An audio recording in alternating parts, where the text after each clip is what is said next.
Thank you, and I now recognize Mr. Webster. Thank you, Madam Chair. Appreciate that. Mr. Blank, I heard another definition of hypothesis. That is a wild guess carried out to 2 decimal places. But Dr. Tilbury, I had a question. I'm from Central Florida. We have the University of Central Florida. They're one of the sites. And are all of the sites universities? Yes, I believe all the sites are universities, but they serve the broader population of their region. So are they usually housed in one or more colleges of that university, or are they housed in a separate center, or how does it usually work? I think it depends on the university. It could be housed in, say, the College of Engineering or the Vice President for Research, or even a Center for Entrepreneurship if there is one at the university. I don't think there's a standard. So there's there's just a framework, but not a big guideline. It's a framework, yeah. And each university who applies to be a site talks about what niche they intend to fill with their site and how that will work for them. Maybe Dr. Carter could talk about, she has a site at UC Santa Cruz.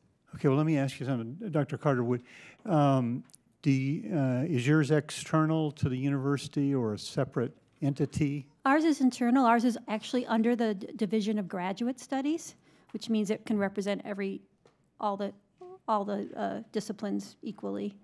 But we also work with undergraduates too, even though we're in the graduate studies. Before you got the grant, did you have a similar program or something that would be a cousin to that ongoing?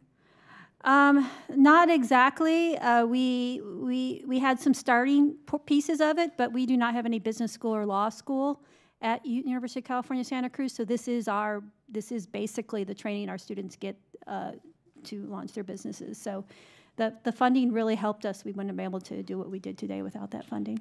So, but if there were some things you were working that would kind of be a cousin to that, did those remain, or did you just begin focusing on? They remained. They did? Yeah. So tell me a little bit about the governance of it. Sure. So in our case, we have I'm the director of the center. We have an executive leadership board, which has all the deans from the campus that oversee what we're doing, and also we have a faculty advisory board that contains faculty and staff that advise our program.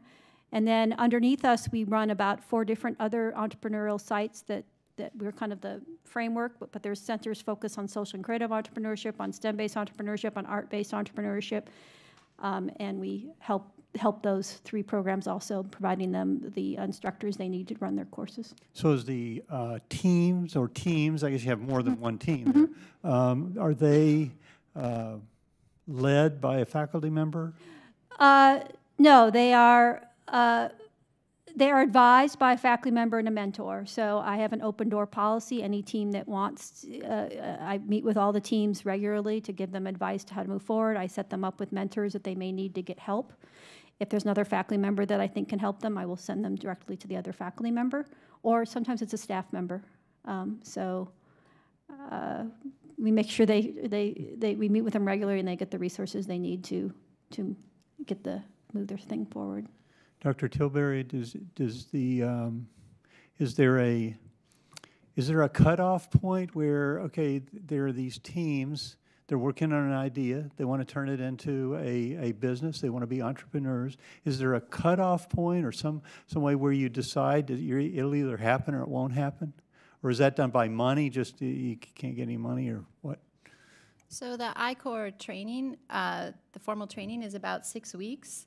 And at the end of that 6 weeks, each team should have a decision. Yes, we're going to go ahead and commercialize the technology, or no, it's not ready yet. We need to go back to the lab and improve it for it to be ready, or there's really no customer who's interested in this. So the team could start all over with a new idea or a modified idea? They could absolutely start all over. It might work.